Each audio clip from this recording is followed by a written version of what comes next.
అర్థమవుతుందా? ఆయన సన్నిధిని తీసుకుని మనం వెళ్ళాలి. మెటుకు ఒక మాట మీకు తెలియచేయాలనుకుంటున్నాను. నూతన సంవత్సర క్యాలెండర్ల గురించి మీకు ముందుగానే తెలియచేయటం జరిగింది. ఆ క్యాలెండర్స్ ఇంకా ఎవరైతే తీసుకోలేదో దయచేసి మీరు తీసుకోండి. సాధారణంగా క్యాలెండర్ల గురించి ఏం చేస్తుంటారంటే కొన్ని సంఘాల్లో ఫస్ట్ క్యాలెండర్ ఎవరు కొంటారో అర్థమైందా? పాట ఎంత తెలుసా? 100. తర్వాత ఒకళ్ళు ఏమంటారంటే 200 అంటారు. 200 దేవుని వాక్యానికి మీరు అంతేనా విలువ ఇచ్చేది అంటే 300 అంటారు. అంటే ఇంకొకళ్ళు 500 అంటారు. ఒకళ్ళేమో 1000 అంటారు. 1000 అయిపోయి తర్వాత 2000 అంటారు. తర్వాత ఏమో 3000 అంటారు. లక్షల కొద్దీ కూడా పలికినటువంటి క్యాలెండర్లు ఉన్నాయి. అని నేను చెప్తున్నాను, మనది వ్యాపార దృక్పథంతో చేస్తున్న పరిచర్య కాదు. కేవలం మన ఇంటిలో మన సంఘం తరపున క్యాలెండర్ ఉండాలనే ఉద్దేశంతో ఇంటి పాట లేకుండా మీకు క్యాలెండర్ ఇస్తున్నాం. ఈ క్యాలెండర్ తీసుకుని వెళ్ళినటువంటి వాళ్ళు ఇంట్లో దేవుని వాక్యం చేర్చుకున్నప్పుడు ఆ వాక్యం ద్వారా నెమ్మది పొందుతారు. మీరు ఆ వాక్యం ద్వారా వెలుగును పొందుతారు. ఆ వాక్యం ద్వారా సమాధానాన్ని పొందుతారు. ఆ వాక్యము మిమ్మల్ని ప్రతిరోజు బ్రతికిస్తుంది. దేవునికి స్తోత్రం. తీసుకునే ప్రతి ఒక్కరు కూడా ప్రతిరోజు వాక్యాన్ని మీరు చూడడం. క్యాలెండర్లో విశ్వాసులు క్యాలెండర్లు చూసేసి వాక్యం చదివేసేనని మాత్రం అనుకోకండి. దేవుని కృప ప్రియులారా, దేవుడు మనతో ఉండి మనకు నూతన సంవత్సరం అనే దయా కిరీటాన్ని దేవుడు ధరింపచేశాడు. దయా కిరీటం ధరింపచేసుకున్నటువంటి మనం ఏం చేయాలి అని అంటే, ప్రభువా నేను ఈ దయ పొందుకున్నాను, నీకు ఇష్టడుగా నేను జీవించడానికి, ఇష్టరాలుగా జీవించడానికి నాకు సహాయం చేయమని ప్రతిరోజు మనం ప్రార్థన చేసుకోవాలి. నా కుటుంబం నీకు ఇష్టంగా ఉండాలి, నేను నీకు ఇష్టంగా ఉండాలి. ఒక మాట చెప్తున్నాను, మనం దేవునికి ఇష్టంగా ఉంటే మన కుటుంబాలు ప్రియులారా దేవుని వెలుగుతో నింపబడతాయి. దేవునికి స్తోత్రం. హల్లెలూయా. గమనించండి, దేవుని వాక్యంలో నుంచి ఈ దినం వాగ్దాన వాక్యం ఏంటంటే, ప్రభువు నా హృదయంలో ఉంచినటువంటి మాట. యోబు గ్రంథము 8వ అధ్యాయము 6వ వచనంలో ఇదిగో ఈ వాగ్దానం చూస్తున్నారా? 8:6 నిశ్చయముగా ఆయన నీ యందు శ్రద్ధ నిలిపి నీతికి తగినట్టుగా నీ నివాస స్థలమును వర్ధిల్ల చేయును. చెప్పండి అందరూ. నిశ్చయముగా ఆయన నీ యందు శ్రద్ధ నిలిపి నీతికి తగినట్టుగా నీ నివాస స్థలమును వర్ధిల్ల చేయును. దేవుడి వాక్య భాగాన్ని మనందరి వెనుకిడిలో ఈ వాగ్దానాన్ని నెరవేర్చునుగాక. ఆమేన్. ప్రార్థన చేద్దాం. పరిశుద్ధుడా, ప్రేమ కలిగిన మా తండ్రి, కృపామయుడా, నీకు స్తుతులు స్తోత్రాలు చెల్లించుకొనిచున్నాం. మమ్మల్ని మిక్కిలిగా ప్రేమించారు. మాకు మరొక నూతన సంవత్సరం అనే దయా కిరీటం, 2025వ సంవత్సరం అనే దయా కిరీటం నా మీద, మా కుటుంబాల మీద, మా అందరి మీద ప్రభువా మీరు ధరింప చేసినందుకు స్తోత్రాలు చెల్లిస్తూ ఉన్నాం. నీ కృపను బట్టి, నీ దయను బట్టి, నీవిచ్చినటువంటి ఈ వాగ్దాన వాక్యాన్ని మేము మా ప్రభువా ధ్యానిస్తూ ఉండగా దయచేసి మీరు మాకు తగినంత ప్రభువా అర్థం చేసుకునే శక్తినివ్వండి, అనుసరించే శక్తినివ్వండి. ఈ యొక్క వాగ్దానాన్ని స్వతంత్రించుకోవడానికి కావలసిన విశ్వాసాన్ని దేవా మాకు ఓర్పును మీరు దయచేయండి. యేసు ప్రభు నామములో ప్రార్థిస్తున్నాం మా పరమ తండ్రి. ఆమేన్, ఆమేన్, ఆమేన్. ఈ సమయంలో ప్రియులారా, ఈ వాక్య భాగంలో మనం చూస్తూ ఉన్నాం. ఈ వాక్యం దేవుడు మనకిచ్చింది. ఆకాశం భూమి గతించిపోతే కానీ ఆయన మాటలు ఏమాత్రం కూడా గతించవు. ఆయన మాటలు ఏమాత్రం కూడా ఏం చేయవు, గతించవు. కాబట్టి ఇవి దేవుని మాటలని గమనించండి. నిశ్చయముగా ఆయన నీ యందు శ్రద్ధ నిలిపి అనేటువంటి మాటను చూస్తే, ఒకవేళ దేవుడు నన్ను పట్టించుకోవట్లేదు, నాకు అందుకనే ఈ బాధలో, నాకు అందుకనే ఈ శ్రమలో, నాకు అందుకనే ఈ శోధనలో, నాకు అందుకనే నా పరిస్థితి ఇలాగుంది అని ఎవరైనా అనుకుంటున్నట్లయితే, ఈరోజు దేవుడు నీతో మాట్లాడుతున్నది ఏంటో తెలుసా? నేను నీ యందు శ్రద్ధ నిలిపే దేవుణ్ణి అని చెప్తున్నాడు. ఏమంటున్నాడు ఆయన? నీ యందు శ్రద్ధ నిలిపే దేవుణ్ణి అని అంటూ ఉన్నాడు. మన మీద ఒకవేళ ఎవరైనా ఒకవేళ దృష్టి నిలపకపోవచ్చు, కానీ ఆయన మాత్రం మన మీద శ్రద్ధ నిలిపే దేవుడుగా ఉన్నాడు. ఈ 2025వ సంవత్సరంలో ఆయన మన యందు శ్రద్ధ నిలిపే దేవుడుగా ఉన్నందుకు దేవునికి స్తోత్రాలు చెల్లిద్దాం. హల్లెలూయా, హల్లెలూయా. వాక్యంలో రాయబడి ఉంది, పేతురు రాసిన మొదటి పత్రిక 5వ అధ్యాయము మనం చూసినట్లయితే ప్రియులారా, ఇక్కడ ఒక మాట కనబడుతూ ఉంది. 7వ వచనం చదువుతాం. ఆయన మిమ్మును గూర్చి చింతించుచున్నాడు గనుక మీ చింత యావత్తు ఆయన మీద వేయండి అని అన్నాడు. అక్కడ ఒకటంకేసి కింద రాశాడు చూడండి, ఏమన్నాడు? లక్ష్యము చేయుచున్నాడు. శ్రద్ధ అన్న లక్ష్యం అన్న ఒకటే. శ్రద్ధ అంటే ఇంగ్లీష్లో ఏమనుంటుందంటే కేర్ అని ఉంటుంది. ఈ రోజుల్లో కొంతమంది పిల్లలను కన్న తర్వాత వారి జాబులకు లేకపోతే వారి యొక్క డ్యూటీస్కి ఇబ్బంది కలుగుతున్నటువంటి కారణాన్ని బట్టి ఆ పిల్లల్ని వీళ్ళు కనిపెట్టుకొని చూసుకోవడానికి కొంచెం ఇబ్బందికరమైన పరిస్థితులను బట్టి, ఒకవేళ అమ్మమ్మ ఉన్నా, తాతయ్య ఉన్నా, నానమ్మ ఉన్నా, లేకపోతే తాతయ్య ఉన్నా, ఎవరున్నా కూడా పిల్లలు అంతగా ఈ రోజున వాళ్ళు కుదురుగా ఉండట్లేదు. కాబట్టి ఏం చేస్తున్నారంటే కేర్ సెంటర్స్ అని ఏర్పాటు చేశారు. ఏ సెంటర్స్? Care centres. ఆ కేర్ సెంటర్స్లో ఏం చేస్తారో తెలుసా? ఉదయం ఆ పిల్లలను అక్కడ ఉంచి వాళ్ళకి కావాల్సిన స్నాక్స్ లేకపోతే వాళ్ళకి కావాల్సినటువంటివన్నీ కూడా సిద్ధపరిచి వాళ్ళని తయారు చేసేసి అక్కడ అప్పచెప్పేస్తే ఈవినింగ్ వరకు కూడా వాళ్ళు శ్రద్ధ తీసుకుంటారు ఆ పిల్లల గురించి. అర్థమైందా?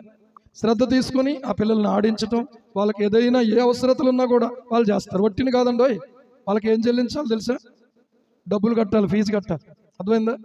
ఒక మా జాయ్ బాబుని ఇక్కడ జాయిన్ చేయడం కోసం అడిగితే ఏమన్నారు తెలుసా? నెలకి 11,000 కట్టుకున్నారు. ఎంత? నెలకి 11,000. ఎందుకు? ఒక చిన్న బిడ్డ మీద శ్రద్ధ పెట్టడానికి. చూడండి, ఆలోచన చెయ్యండి. అంటే శ్రద్ధ నిలిపితే ఏం చెయ్యాలి? వాళ్ళు అన్ని విషయాలు చూసుకోవాలి. ఇంకా వాళ్ళకు ఒకటికైనా రెండుకైనా ఏదైనా కూడా ఇంకా అన్నీ కూడా వాళ్ళు చెయ్యాల్సిందే. ఏదైనా కూడా ఆయన నీ యందు శ్రద్ధ నిలిపే దేవుడు అని ఎందుకంటున్నాడు అంటే, నీ జీవితంలో అసలు మొదట తల్లి గర్భములో ఆయన నిన్ను రూపించాడు. దేవునికి స్తోత్రం. స్త్రీగానైనా పురుషునిగానైనా ఆయన నిన్ను రూపించాడు. ఆయన నిన్ను రూపించినప్పుడు ఆయనకు నీ పట్ల ఒక ప్రణాళిక ఉంది. నీ పట్ల ఏముంది? ఒక ప్రణాళిక ఉంది. అందుకనే తిరిగి తిరిగి తిరిగి లోకమంతా తిరిగినా మళ్ళీ తిరిగి ఎంత చెడిపోయినా ఎంత దారుణంగా అయిపోయినా మన జీవితం, ఇంకా నేను ఎట్టి పరిస్థితుల్లో యేసు ప్రభువుని అంటే నేను మాత్రం ఇష్టపడను అన్న పరిస్థితిలో ఉన్నప్పటికీ కూడా పుష్కరాలకు వెళ్ళి స్నానం చేయడానికి వెళ్ళినటువంటి జాన్లీ గారు మునిగిపోతే అందరినీ పిలిచారంట. ఎవరు రాలేదు. చివరికి యేసు ప్రభువట నువ్వే ఆపదలో కాపాడుతావట అని ఒక కేకేస్తే ఒక బంగారపు హస్తం వచ్చి ఆయన తీసుకొచ్చి ఒడ్డును పడేసింది. దేవునికి స్తోత్రం కలుగునుగా. హల్లెలూయా. నా యేసయ్య హస్తమే ఆ బంగారు హస్తం. ఈరోజు ప్రియులారా, ఒకవేళ నువ్వు ఆయన పట్టించుకున్నా పట్టించుకోకపోయినా ఆయన నిన్ను పట్టించుకునే దేవుడై ఉన్నాడు కనుక ఆయన శ్రద్ధ నిలిపాడు. ఎలా పోతే మాకెందుకు అనుకున్నట్టు అందరూ వదిలేసారు. అర్థమైందా? ఎవరికే తెలియదు ఆయన మునిగిపోతున్నాడు, ఇంకా లాస్ట్ పొజిషన్లో ఉన్నాడని. కానీ ఒక్క కేక వేసి, భక్తితో కేకయలేదు, విశ్వాసంతో కేకయలేదు, ఇంకా అందరినీ పిలిచాను అయిపోయింది. కాబట్టి ఇంకా ఉన్నవాడు ఎవరంటే ఎవరో ఒక యేసు ప్రభు గురించి ఆలకించాను. కాబట్టి యేసు ప్రభువా నువ్వు రక్షించే దేవుడు అట్ట, నన్ను నువ్వు రక్షించుకుంటే రక్షించుకో. అది కూడా చూడండి ఎంత గరానాగానో. అర్థమైందా? అలాగన్నా కూడా బిడ్డల గరానా చేసిన తండ్రి ఆ గరానాను బట్టి ఏమాత్రం కూడా ఏటరా నువ్వు అలాగన్నావు ఇలాగన్నావు అని అండవు. ఏం చేస్తాడు?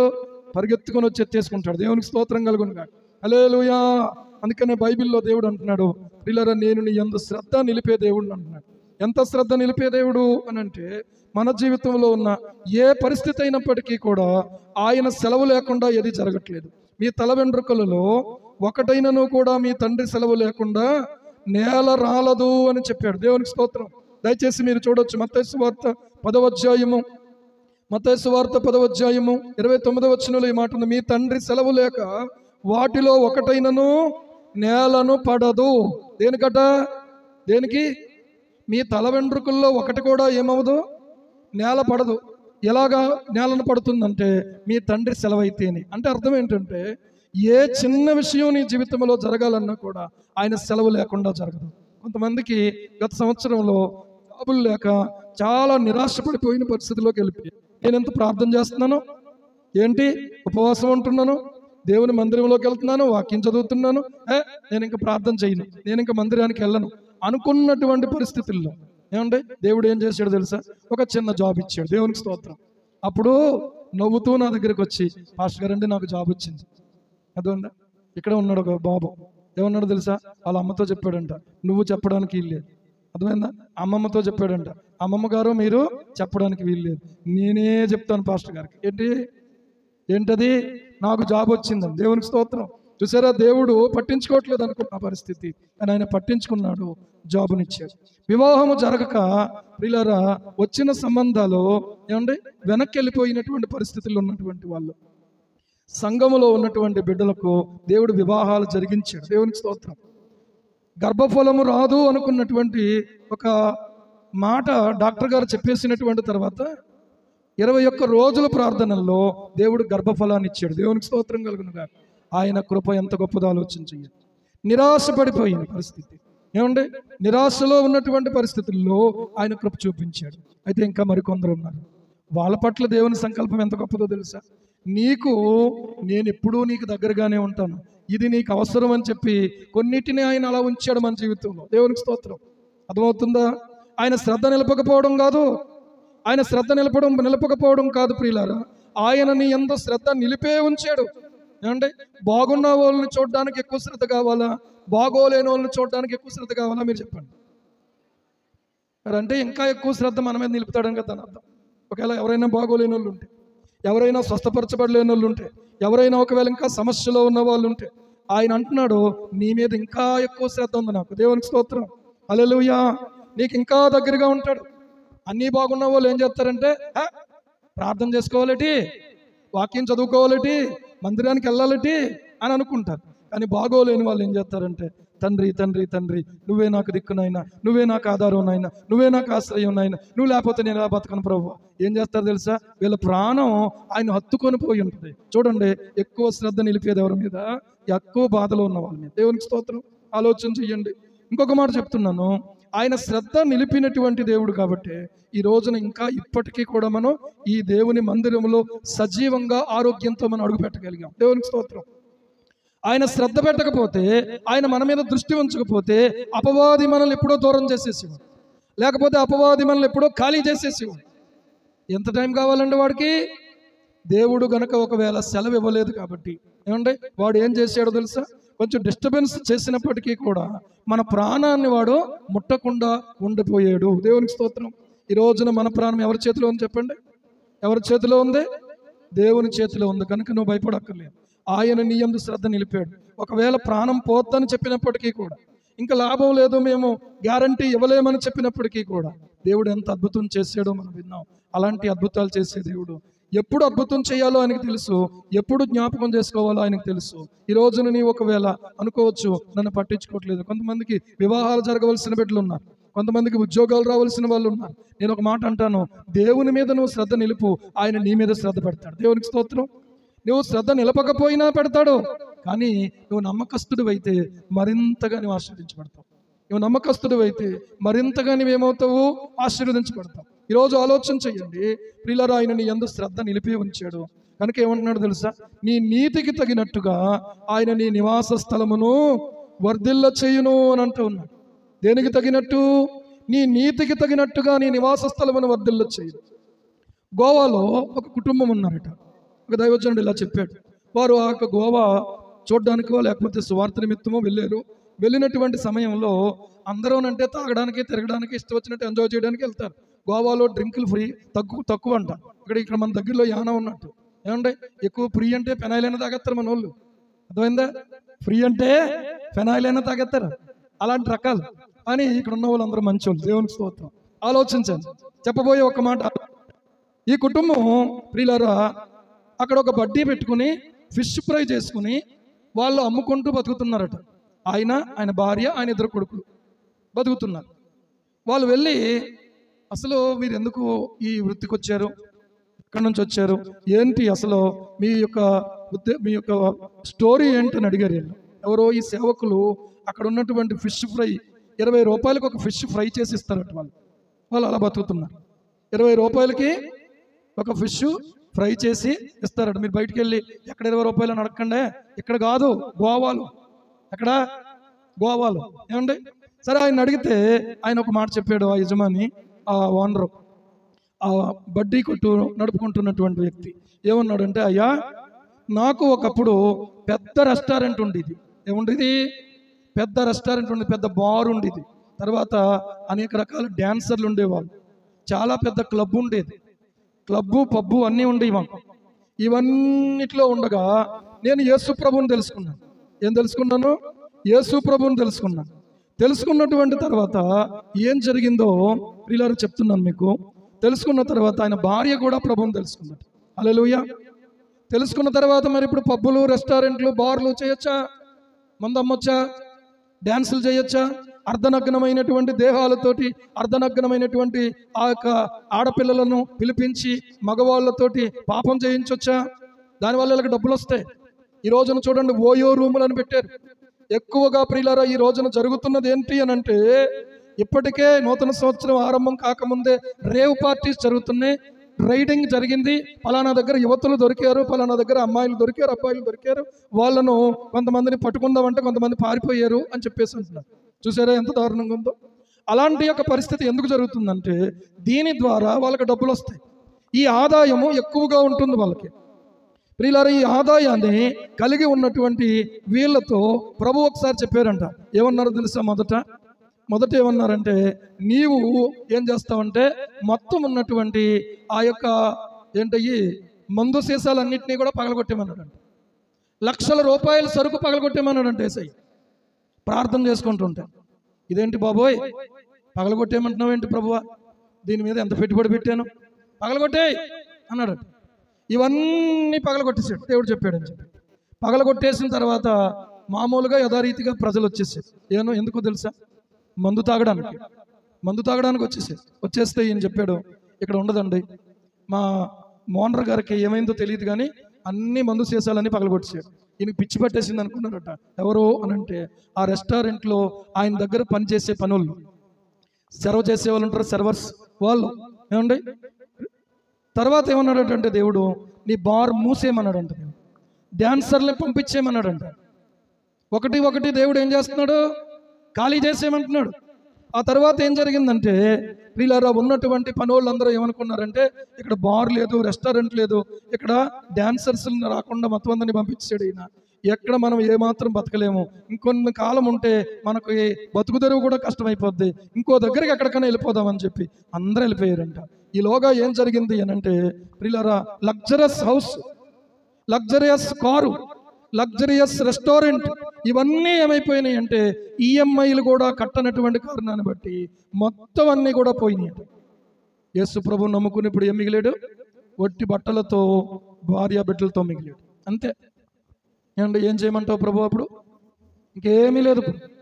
ఏం చేయమంటావు ప్రభు అంటే, ప్రభు చెప్పినటువంటి మాట ఏంటో తెలుసా? ఇప్పుడు నువ్వేం చేస్తావంటే ఒక బడ్డీ కొట్టు పెట్టుకున్నాడంట. ఏంటి ఆ బడ్డీ అంటే, ఫిష్ ఫ్రై చేసి అమ్ముకోమన్నాడంట దేవుడు. హల్లెలూయా. ఫిష్ ఫ్రై చేసి అమ్ముకోమన్నాడట. లక్షల కోట్లు ఆదాయం వచ్చినటువంటి వ్యక్తి, ఆయన భార్య ఎలా ఒప్పుకుందో, ఆయన బిడ్డలు ఎలా ఒప్పుకున్నారో ఎందుకు ప్రియులారా? ఒకటే దానికి కారణం ఏంటంటే, నెమ్మది లేకుండా విస్తారమైన ధనం ఉండడం కంటే యెహోవా యందలి భయభక్తులతో కూడా కొంచెము కలిగి ఉండుట మేలు అన్నాడు. దేవునికి స్తోత్రం కలుగును గాక. ఈరోజు మీరు ఆలోచన చేయండి. అతని దగ్గర ఆయన సాక్ష్యం చెప్తుంటే వీళ్ళు తినడానికి వెళ్ళిన వాళ్ళు తినబుద్దయిక కన్నీళ్లతో ప్రియులారా దేవుని స్తుతించారంట. హల్లెలూయా. పైగా వాళ్ళు ఏమన్నారో తెలుసా? అయ్యా, ఆ బార్ నడిపినంతసేపు, ఆ రెస్టారెంట్ నడిపినంతసేపు, ఆ లగ్జరియస్ కారులో తిరిగినంతసేపు, ఆ లగ్జరియస్ హౌస్లో ఉన్నంతసేపు లేనటువంటి నెమ్మది ఈ రోడ్డు మీద ఈ యొక్క ఫిష్ ఫ్రై చేసుకుంటూ 20 రూపాయలకు ఒక ఫిష్ అమ్ముకుంటూ బతుకుతున్నటువంటి మాకు ఎంతో సంతృప్తిగా ఉందండి. హల్లెలూయా. ఎందుకో తెలుసా? వాళ్ళు ఎక్కడున్నారో తెలుసా ప్రియులారా? వాళ్ళు నీతితో కూడిన సంపాదనలోకి వచ్చేసారు. దేంట్లోకి వచ్చేసారు? సామెతల గ్రంథము దయచేసి మీరు చూడండి, 16వ అధ్యాయము. సామెతల గ్రంథము 16వ అధ్యాయము ప్రియులారా 8వ వచనం చూడండి. అన్యాయము చేత కలిగిన గొప్ప వచ్చుబడి కంటే నీతితో కూడిన కొంచెమే ఏంటట ఎక్కువ శ్రేష్టం కాదు, కొంచెమే శ్రేష్టం. ఎప్పుడైతే అది నీతితో కూడిందో ఆ కొంచెమే శ్రేష్టం. దేవునికి స్తోత్రం కలుగును గాక. అన్యాయము చేత కలిగిన గొప్ప వచ్చుబడి కంటే నీతితో కూడిన కొంచెమే శ్రేష్టం. దేవుడు ఈ సంవత్సరంలో నీ నివాస స్థలాన్ని వర్ధిల్ల చేయాలంటే నీ నీతిని నువ్వు కాపాడుకోవాలి. దేవునికి స్తోత్రం. హల్లెలూయా. పెళ్లి కానటువంటి యవనస్తులు యోసేపు వలె ప్రియులారా మీ యొక్క విశ్వాసాన్ని కాపాడుకోవాలి, మీ నీతిని కాపాడుకోవాలి. ఎవరు మిమ్మల్ని పాపానికి ప్రేరేపించినా కూడా, ఆడపిల్లలు కానీ మగపిల్లలు కానీ, వారితో ఏమాత్రం ఒప్పుకోకుండా మీ యొక్క జీవితాన్ని జాగ్రత్తగా కాపాడుకోవాలి. యోసేపు ఆ నీతి కలిగి ఉన్నాడు కనుక కష్టాల పాలైనా, యోసేపు ఇబ్బందుల పాలైనా దేవుడు అతన్ని విడిచిపెట్టకుండా అతను ఉన్న చోటన అతన్ని వర్ధిల్ల చేస్తూ వచ్చాడు. దేవునికి స్తోత్రం కలుగును గాక. హల్లెలూయా. నీకు కష్టం అవ్వచ్చు, నీకు ఇబ్బంది అవ్వచ్చు, ఒకవేళ నిన్ను తక్కువగా కూడా చూస్తే చూడొచ్చు, కానీ నీతిని విడిచిపెట్టకుండా ఉంటే దేవుడు నిన్ను విడిచిపెట్టడం. హల్లెలూయా. మత్తయి సువార్త 5వ అధ్యాయం 6వ వచనం చూసినట్లయితే ప్రియులారా ఏమని చెప్పబడుతుందో తెలుసా? నీతి కొరకు ఆకలి దప్పులు గలవారు ధన్యులు, వారు తృప్తిపరచబడుదురు. హల్లెలూయా. వాళ్ళు ఏమవుతారట? తృప్తిపరచబడతారు. ఏమవుతారు? ఎవరు తృప్తిపరచబడతారు? నీతి కొరకు ఆకలి దప్పులు గలవారు ధన్యులు. ఆలోచన చెయ్యండి విషయంలో. ఏమండి? నీతి కొరకు ఆకలి దప్పులు గలవారు ధన్యులు. నీతి కొరకు ఆకలి దప్పులు కలిగి ఉంటావా? దేవుడు నిన్ను తృప్తిపరుస్తాడు. దేవుడు నిన్ను తృప్తిపరుస్తాడు. నీవు ఒక మాట గుర్తుపెట్టుకోవాలి, ప్రభువు తృప్తిపరచడానికి ఒక రొట్టె ముక్క చాలండి. ప్రభువు తృప్తిపరచడానికి ఒక చిన్న చేప ముక్క చాలు. ఏమండి? నీకు విస్తారంగా ఉండే ప్రియులారా, ఆయన తృప్తిపరచకుండా ఒకవేళ ఆయనలో తృప్తి లేకుండా ఉంటే, తృప్తి లేనటువంటి జీవితంలో ఎంతన్నా తృప్తి ఉండదు. ఈ రోజున ఒక క్యాంటీన్ ఉంది, ఏంటో తెలుసా? తృప్తి క్యాంటీన్. ఏం పేరు? తృప్తి క్యాంటీన్. ఆలోచన చేయండి. సంతుష్టి సహితమైన దైవభక్తి గొప్ప లాభ సాధనమయ్యింది. ఈ రోజున ఆలోచన చేసుకోవాల్సిన విషయం చెప్పున, అబ్రహాముకు ఏమండి సొదొమ ఆస్తిని అంతటినీ తీసుకొని వచ్చేసాడు, రాజుకు అప్పచెప్పేశాడు, మనుషులను అప్పచెప్పేశాడు. తమ్ముడు అయినటువంటి లోతును అతని ఆస్తి యావత్తును తీసుకొని వచ్చేసాడు. విజయంతో తిరిగి వచ్చేసాడు. వచ్చేసిన తర్వాత మెల్కీసెదెకు యొక్క పరిచర్య అబ్రహాముకు దొరికింది. దొరికిన తర్వాత అబ్రహాముతో ఏమంటున్నాడో తెలుసా? సొదొమ రాజు, ఆస్తిని నువ్వే తీసుకో, మనుషులు నాకు ఇచ్చేయి అన్నాడు. అబ్రహాముకు ఒక ఛాన్స్, ఏమండి మరింత ధనవంతుడైపోవడానికి ఒక ఛాన్స్ వచ్చింది. ఏంటా ఛాన్స్ తెలుసా? ఆస్తిపరుడు మరింత ఆస్తిపరుడు అవడానికి అవకాశం దొరికింది. ప్రయాసపడ్డాడు, కష్టపడ్డాడు, పోరాటం చేశాడు. తన ఇంటిలో ఉన్నటువంటి ఎంట పుట్టి అలవర్చబడినటువంటి 318 మందితో యుద్ధానికి వెళ్ళాడు. విజయం ఇచ్చాడు దేవుడు. దేవునికి స్తోత్రం. సొదొమరాజు మనుషులు నాకు ఇచ్చి ఆస్తిని నువ్వే తీసుకోమన్నాడు. అబ్రాహాముతో చెప్పగా అబ్రాహాము ఏమన్నాడు? నేనే అబ్రాహామును ధనవంతునిగా చేశానని నువ్వు చెప్పుకోకుండా ఉండునట్లు ఒక నూలు పోగైనా చెప్పుల వారైనా తీసుకోనని నేను సర్వోన్నతుడైన దేవుని ఎదుట ప్రమాణం చేశాను అన్నాడు. ఇలాంటి వాళ్ళు కూడా ఉంటారండి పాస్టర్ గారు? ఇలాంటి వాళ్ళు కూడా ఉంటారా? ఏమంటే ప్రలోభాలకు లొంగిపోయి కక్కుర్తి పడిపోయి ఎలా పడితే అలాగా ప్రియులారా ధన సంపాదన గురించి శీలాన్ని పోగొట్టుకుని జీవితాన్ని పాడు చేసుకుని ఈ రోజున ఎన్నో సంపాదిస్తున్నాం అనుకున్నటువంటి వాళ్ళు ఉన్నారు. కానీ ప్రభువు నిమిత్తమై ప్రియులారా, దేవుడు నాకు ఇవ్వాలి, దేవుడే నన్ను ఆశీర్వదించాలని కూర్చున్నటువంటి అబ్రాహాము వలె నీవు ఉంటే దేవుడు నిన్ను విడిచిపెట్టాడు. దేవునికి స్తోత్రం కలుగునుగా. హల్లెలూయా. నీ నీతికి తగినట్టుగా ఆయన నీ నివాస స్థలాన్ని వర్ధిల్ల చేయబోతున్నాడు. ఈ 2025వ సంవత్సరం అభివృద్ధి సంవత్సరంగా దేవుడు మనకు అనుగ్రహించబోతా ఉన్నాడు. హల్లెలూయా. ఆలోచన చేసుకోండి. అబ్రాహాము నీతి ఏంటో తెలుసా? వచ్చేటువంటి ధనాన్ని రాని తీసుకుందాం, కష్టపడ్డాం కదా, ప్రయాసపడ్డాం కదా అనుకోవట్లేదు. రేపు ఏమని చెప్తాడో తెలుసా? ఈ మనిషి నేనే అబ్రాహామును ధనవంతునిగా చేశాను. కానీ దేవుడు ఏం వాగ్దానం చేశాడు? నేను నిన్ను గొప్ప చేస్తానన్నాడు. దేవునికి స్తోత్రం. అంటే ఇక్కడ అబ్రాహాము యొక్క పట్టుదల ఏంటంటే, ఆదికాండము 14వ అధ్యాయంలో అబ్రాహాము పట్టుదల ఏంటో తెలుసా? నా వలన ఎవరికి పేరు రావాలంటే నా దేవునికే పేరు రావాలి. హల్లెలూయా. ఎవరికి పేరు రావాలి? నా దేవునికే పేరు రావాలి. ఏమండి? ఆ నీతి కలిగి ఉన్నాడు గనక, అబ్రహాము దేవుని నమ్మాడు గనక ఆదికాండం 15వ అధ్యాయము 6వ వచనంలో రాయబడతా ఉంది, అబ్రహాము యెహోవాను నమ్మెను, అది అతనికి నీతిగా ఎంచెను. దేవునికి స్తోత్రం. నువ్వు దేవుని నమ్మడమే నీ నీతి.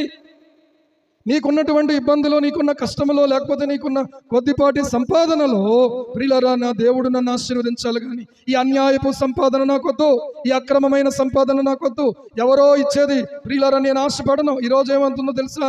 ఈవేళ నూతన సంవత్సర శుభాకాంక్షల కోసం కొంతమంది ఏం చేస్తున్నారంటే, ఈ లింక్ క్లిక్ చేయండి, మీకు పలానా వాళ్ళు ఏదో పంపించారంటున్నారు. ఏదో పంపించడం కాదు, ఉన్నా ఎత్తుకుపోతున్నాడు. పంపించడం మాట అట అలవంచండి. అందుకని నాకు ఎవరు పంపించినా కూడా ఇలాంటి ఇప్పుడు వచ్చి నేను లింక్ క్లిక్ చేయలేదు. దేవునికి స్తోత్రం. ఎందుకో తెలుసా? ఆ లింకులోనే ఉందట అసలు లింక్ అంతా. ఏ లింకులోనూ? ఆ లింకులోనే ఉందట. ఆ లింక్ కానీ ఓపెన్ చేస్తే నీ యొక్క సెల్ ఫోన్లో ఉన్నటువంటి నీ క్రెడిట్ కార్డు కానీ, డెబిట్ కార్డు కానీ, అకౌంట్ డీటెయిల్స్ కానీ, నీకున్న వివరాలన్నీ కూడా వాళ్ళకి వెళ్ళిపోతాయి. ఎంత మోసం అండి! ఈరోజును చూస్తే ఎంతమందో మోసపోయి ఉన్నారు, ఆటల్లో మోసపోయి ఉన్నారు. ఏమండి? వచ్చేస్తుందని ఇంకొంచెం పెట్టి ఈరోజు నేను చెప్తున్నాను, దేవుడు నీకు ఇవ్వాలని ఎదురు చూడు తప్ప అక్రమముగా వచ్చేటువంటి దానికోసం నీవు ఎట్టి పరిస్థితుల్లో ఆశపడద్దు. ఇంకో మాట చెప్తున్నాను, యవనస్తులైనటువంటి బిడ్డలు పెళ్ళయ్యే వరకు మీ శీలం కాపాడుకోండి. తల్లిదండ్రులకు తలవంపులు తీసుకురాకండి, దేవునికి తలవంపులు తీసుకురాకండి. దేవుడు మిమ్మల్ని విడిచిపెట్టడు. మీకు మంచి జీవిత భాగస్వాములను దేవుడు ఈ సంవత్సరంలో దయచేయునుగాక. ఆమేన్. నమ్మదగిన దేవుడు అండి మన దేవుడు. ఎలాంటి దేవుడు? నమ్మదగిన దేవుడు, విడిచిపెట్టడు ఆయన. మీరు చూడండి దయచేసి, ఒకవేళ నీ జీవితంలో నేను నీతిగా ఉన్నాను, నా పరిస్థితి ఏంటి అని అనుకుంటే ఒక మాట చెప్తున్నాను ప్రియులారా, ఒక మాట చెప్తున్నాను. కీర్తన గ్రంథం 112వ కీర్తన 3వ వచనం చూస్తే, కలిమియు సంపదయు వాని ఇంట నుండును, వాని నీతి నిత్యము నిలుచునన్నాడు. ఎలాగ నిలుచునట?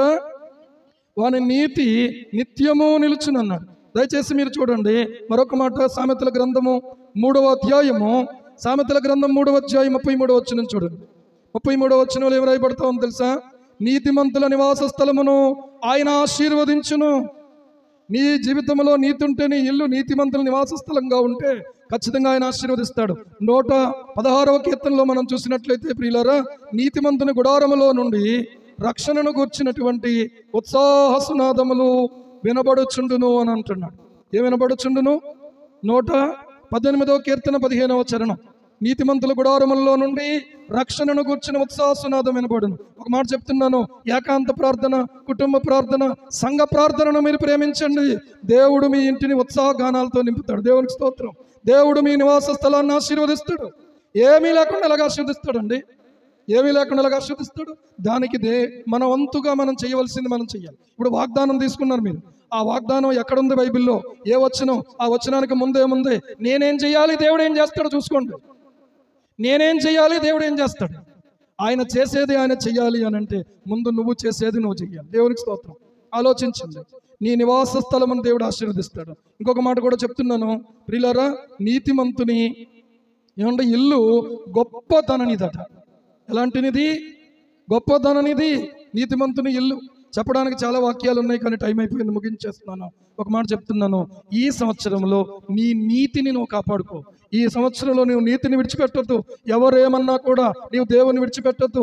దేవుడు నీకు అనుగ్రహించిన నీతిని విడిచిపెట్టద్దు. ఒక మాట చెప్తున్నాను, ద్వితీయోపదేశకాండం 6వ అధ్యాయం అని చూడండి ఒకసారి. ద్వితీయోపదేశకాండం 6వ అధ్యాయము 25వ వచనం చదివినట్లయితే ఇలా రాయబడతా ఉంది ప్రియులారా, మన దేవుడైన యెహోవా మనకు ఆజ్ఞాపించినట్లు ఆయన సన్నిధిని ఈ సమస్తమైన ఆజ్ఞలను అనుసరించి మనము నడుచుకున్నప్పుడు మనకు నీతి కలుగును. హల్లెలూయా. ఏం కలుగును? మనము ఆయన ఆజ్ఞలను అనుసరించి నడుచున్నప్పుడు నీతి కలుగును. ఏమండి? ప్రథమ ఫలములను దేవునికి అర్పించాలి, కానీ దేవునికి అర్పించిన తర్వాత మిగతా ఫలాలన్నీ దీవించబడతాయి అన్నాడు. దశమ భాగమును దేవునికి సమర్పించినప్పుడు ఏం జరుగుతుందో తెలుసా? ఆకాశవాక్యంట్లు విప్పి పట్టజాలనంత విస్తారమైన దీవెన కుమ్మరిస్తాను అన్నాడు. నువ్వు ఒకటి చెయ్యి, ఆయన నీకు, నేను మామూలుగా మనుషులైతే 1+1 ఆఫరు, 1+2 ఆఫరు. ఆయన ఎంత ఆఫర్ ఇస్తున్నాడు? ఆయన ఎంత ఆఫర్ ఇస్తున్నాడు? మల్టీ, ఏమండి? సమృద్ధి. దేవునికి స్తోత్రం కలుగును గాక. హల్లెలూయా. సమృద్ధి నువ్వు చూడాలనంటే ఆయన ఆజ్ఞలు అనుసరించు, ప్రార్థనా జీవితాన్ని ప్రేమించు. ఇంతకు మునుపు ప్రియులారా, గత సంవత్సరంలో నీ జీవితంలో నువ్వు ఏం చేసేవో, కానీ ఈ సంవత్సరంలో మాత్రం దయచేసి ప్రార్థనా జీవితం నిర్లక్ష్యం చేయొద్దు.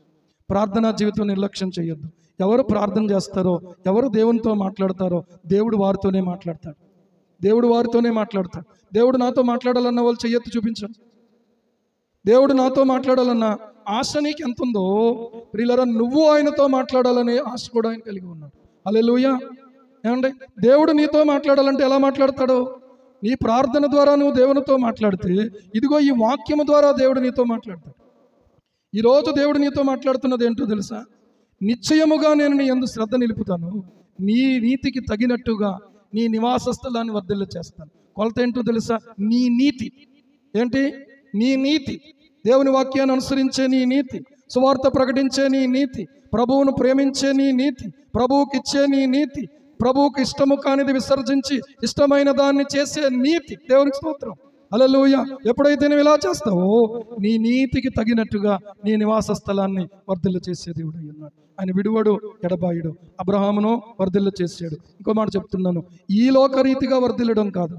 యోహాను రాసినటువంటి 3వ పత్రిక 2వ వచనం ప్రకారంగా, ప్రియుడా నీ ఆత్మ వర్ధిల్లుచున్న ప్రకారము నీవన్ని విషయముల్లో వర్ధిల్లుచు సౌఖ్యముగా ఉండవలెనని ప్రార్థించుచున్నాను అన్నాడు. ఇవేమవ్వాలి?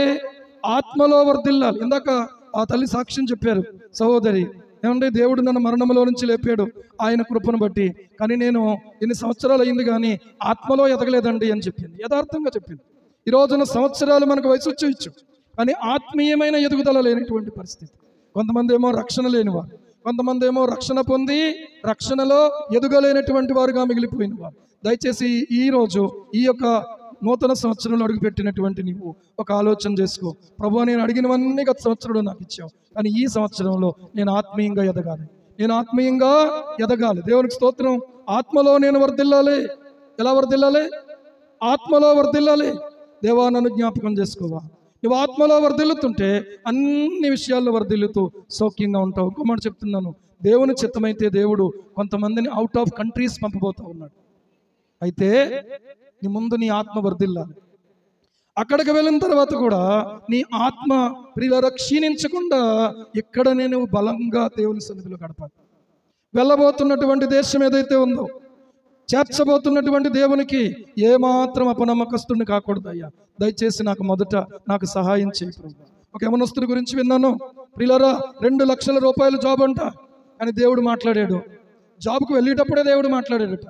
నాన్నగారికి చెప్తే, నాన్న నువ్వు జాబ్ చేయాలనే కదరా ఎంత చదివించావు, ఎంత కష్టపడ్డాం కదరా, దయచేసి నువ్వు జాబ్ చేస్తూ సేవ చేసుకోరా అని అన్నాడట. అమ్మా నాన్న అలాగంటున్నాడు, కానీ నాకు నమ్మకంగా దేవుడు నాతో మాట్లాడుతున్నాడు. అమ్మా ఎలాగ వెళ్ళను, నాకు మనస్కరించట్లేదు. ఒరే ఓ మాట చేయి, ఒక ప్రార్థన చేసుకో, ప్రభువా ఇందులో నాకు విజయాన్ని ఇయ్యి, కానీ ఉద్యోగం అయితే చెయ్యను, సేవే చేస్తానని దేవునికి మాట ఇచ్చేయి అన్నాడు. హల్లెలూయా. ఇంటికి ఫోన్ చేశాడు. ఏమండి, ఇంటికి ఫోన్ చేశాడు.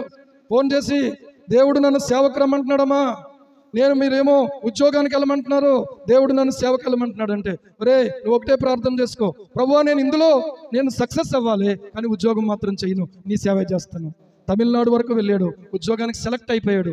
దేవుడు చెప్పిన మాట ప్రకారంగా వెనక్కి వచ్చేసాడు. ఎక్కడో సౌకర్యవంతమైన ప్రాంతం కాదు, మహారాష్ట్ర వెళ్ళిపోయి సేవ చేయడానికి వెళ్ళిపోయాడు. హల్లెలూయా. అక్కడ సువార్త ప్రకటిస్తున్నాడు. ఈ రోజున 3 సంవత్సరాలు అయిందట. మొన్నే ఆ తండ్రి వచ్చి ఇక్కడ వాక్యాలు అప్పచెప్పాడు చూడండి. ఆయన ఆనందరెడ్డి, ఆ పెద్ద ఆయన ఆనందరెడ్డి గారు.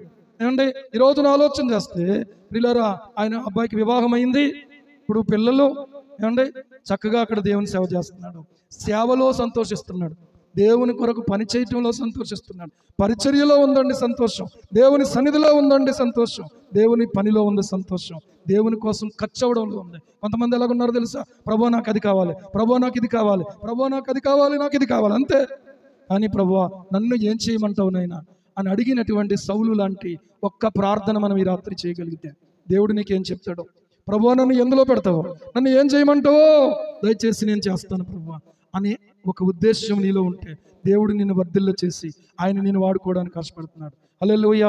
కొంతమంది నోళ్ళు సువార్త ప్రకటించే నోళ్ళుగా ఉండబోతా ఉన్నాయి, కొంతమంది పాదాలు సువార్త ప్రకటించే సుందరమైన పాదాలుగా ఉండబోతా ఉన్నాయి. ప్రియులారా, కొంతమంది మోకాళ్ళలోని ప్రార్థన చేసే ప్రార్థన యోధులుగా ఉండబోతా ఉన్నారు. కొంతమంది ప్రభువు కోసం నిలబడి సాక్ష్యం ఇచ్చేటువంటి వంతులో దేవుడు నిలబెట్టబోతా ఉన్నాడు. ఈ సంవత్సరం దేవుడు నిన్ను అభివృద్ధి చేసే సంవత్సరం.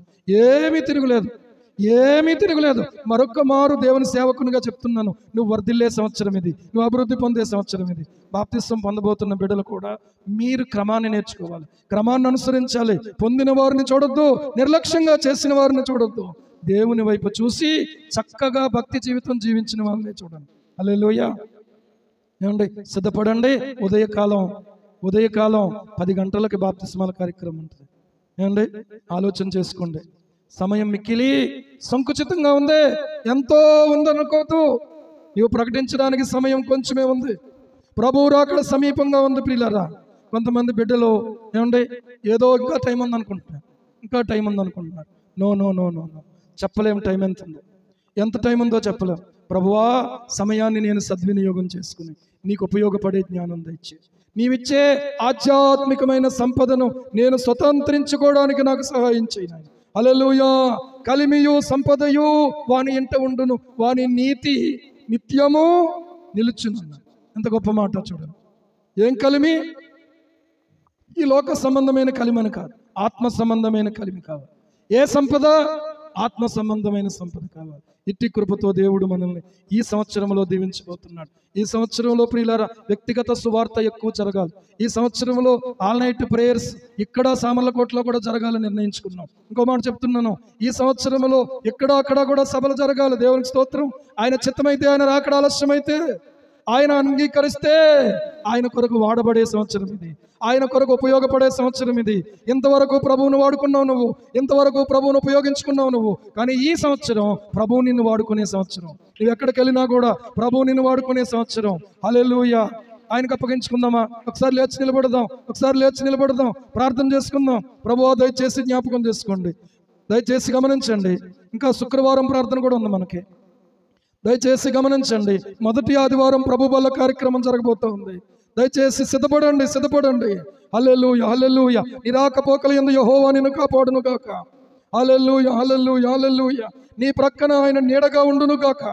హల్లెలూయా, హల్లెలూయా. నీకు స్తోత్రాలయ్యా. స్తోత్రం చెప్పుదాం. నిశ్చయముగా నీ యందు శ్రద్ధ నిలిపి, నీకేది ఈ దినమున ఇంకా పొందలేకపోయాను అనుకుంటున్నావు, ఏ బాధలో ఉన్నావు, ఏ కొరతలో ఉన్నావు, ఏ ఇబ్బందిలో ఉన్నావు, బాబు నీతో మాట్లాడుతున్నాడు దేవుడు. ఈ రాత్రి నీవు ఎవరివో నాకు తెలియదు, కానీ నా ప్రభువుకు తెలుసు, నీ బోధకునికి తెలుసు. యేసయ్య నీ బోధకుడు, యేసయ్య నీ దేవుడు, ఆయనకు సమస్తము తెలుసు. జ్ఞాపకం చేసుకుందాం, ప్రార్థన చేసుకుందాం. ప్రభువానికి అప్పగించుకుంటున్నాను. నన్ను వాడుకో అయ్యా. గిద్యోను గానుగ చాటున గోధుమలు తొలగొట్టుకుంటున్నాడు.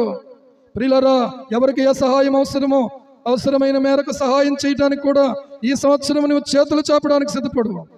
ప్రభు దగ్గరకు ఆత్మను నడిపించడానికి సిద్ధపడు. దేవుని కొరకు పని చేయడానికి సిద్ధపడు. బీదలను ఆదరించడానికి సిద్ధపడు. ప్రభు పని చేయడానికి సిద్ధపడు. హల్లెలూయా, హల్లెలూయా, హల్లెలూయా, హల్లెలూయా. నీ ద్వారా దేవుడు అనేక గొప్ప కార్యాలు చేయబోతా ఉన్నాడు.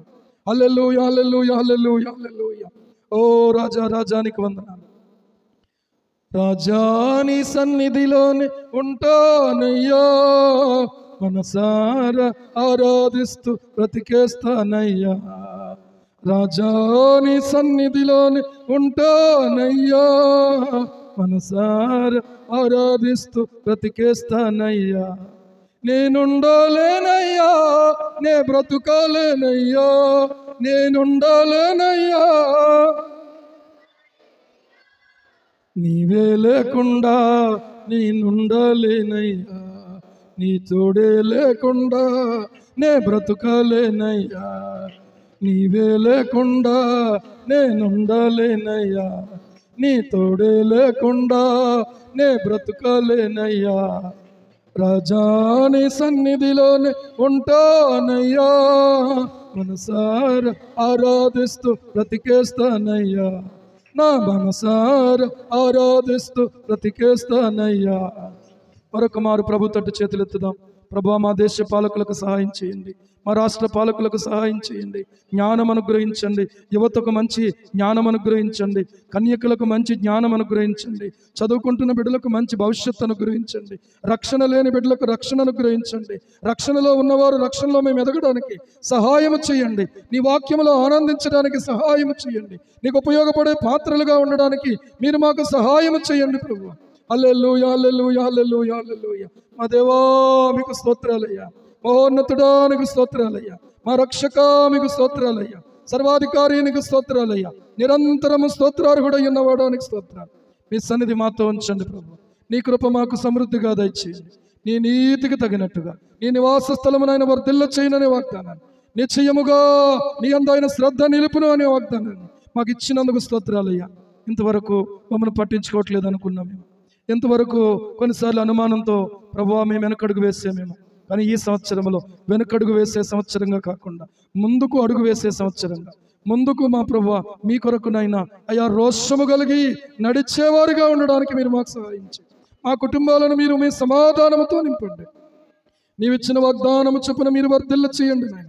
దుష్టుని దూరపరచండి నాయన. అపవాది క్రియలను మీరు లయపరచండి నాయన. దుర్బోధకుల నుంచి ప్రతి బిడ్డను దూరంగా ఉంచండి ప్రభు. సంఘములో నాటండి ప్రభు. యెహోవా మందిరములో వారు నాటబడిన వారి మన దేవుని మందిరావరణములో వర్ధిల్లుతున్నట్టుగా వర్ధిల్ల చేయండి ప్రభువానికి స్తోత్రాలు. నీతిమంతులు ఖర్జూర వృక్షం వలె నాయన వారు మొవ్వు వేయుదురని రాయబడినట్టుగా మొవ్వు వేసే అనుభవం దయచేయండి. హల్లెలూయా, హల్లెలూయా, హల్లెలూయా. వర్ధిల్లడానికి సహాయించి అనేక ఆత్మల పంటను మీరు దయచేయండి. అనేక మంది సాతాను బంధకాల్లో నుంచి మా ద్వారా విడుదల పొందినట్లుగా సహాయం చేయండి. గృహ కూడికలు జరగాలి నాయన. అయ్యా ఆల్నైట్ ప్రేయర్స్ జరగాలి ప్రభువా. ఉపవాస ప్రార్థనలు జరగాలి నాయన. ఆరాధనలు క్రమం తప్పకుండా జరగాలి నాయన. అందరము కూడా నీ సన్నిధిలో తండ్రి ఆనందించాలి ప్రభువా. ఎవరినైతే నీవు బయటకు పంపించబోతున్నావో, అవుట్ ఆఫ్ కంట్రీస్కి పంపించబోతున్నావో వారిని నీవు పరిశుద్ధపరచండి. వారిని నీవు ఏ చిత్తం కోసం, ఏ ఉద్దేశం కోసం, ఏ ప్రణాళిక కోసం పంపబోతున్నావు ఆ ప్రణాళిక నెరవేర్చబడడానికి సహాయం చేయండి ప్రభువా. ఏ ఇంటిలో ఏ కొరతలు ఉన్నాయో తండ్రి, ఏ వేదన ఉందో ప్రభు, ఏ సమస్య ఉందోనైనా, ఇదిగో ఇక్కడున్న నీ బిడ్డలు కొంతమంది గత సంవత్సరంలో తమ భర్తల చేతిలో నలిగిపోయారు నాయన. యేసు నామములో ఈ సంవత్సరములో వారు మార్పు చెందుదురుగాక. యేసు నామములో ప్రభు బిడ్డల వల్ల నలిగిపోయిన బిడ్డలు, ఆ బిడ్డలు మార్పు చెందుదురుగాక నాయన.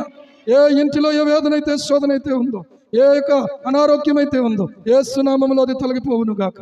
నీకు వందనాలు. నీ కృప మెండుగా దయచి, నీ అభిషేకం మెండుగా దయచి, నీ వరములు మెండుగా దయచి, నీ సన్నిధి మెండుగా దయచి, యేసు ప్రభు యొక్క శ్రేష్టమైన నామములో ప్రార్థించి స్తుతించి వేడుకుంటున్నాం మా పరమ తండ్రి. ఆమేన్. మన ప్రభువైన యేసుక్రీస్తు వారి కృప, పరమ తండ్రి అయిన దేవుని ప్రేమ, పరిశుద్ధాత్మ నిత్య సహవాసం ఇప్పుడు మనకును సర్వలోకమందు చెదిరి ఉన్న పరిశుద్ధులందరికీ సదాకాలము తోడై ఈ నూతన సంవత్సరం అంతటిలో నూతనమైన కృపలను, నూతనమైన ఆశీర్వాదాలను, నూతనమైన క్రియలను, నూతనమైన తన సన్నిధిని నూతనముగా అనుదినము మనకు దయచేయునుగాక. ఆమేన్. ప్రభు యేసు రక్తమే జయం. ప్రభు యేసు రక్తమునకు జయం. ప్రభు యేసు నామమునకు సంపూర్ణ విజయం కలుగునుగాక. ఆమేన్.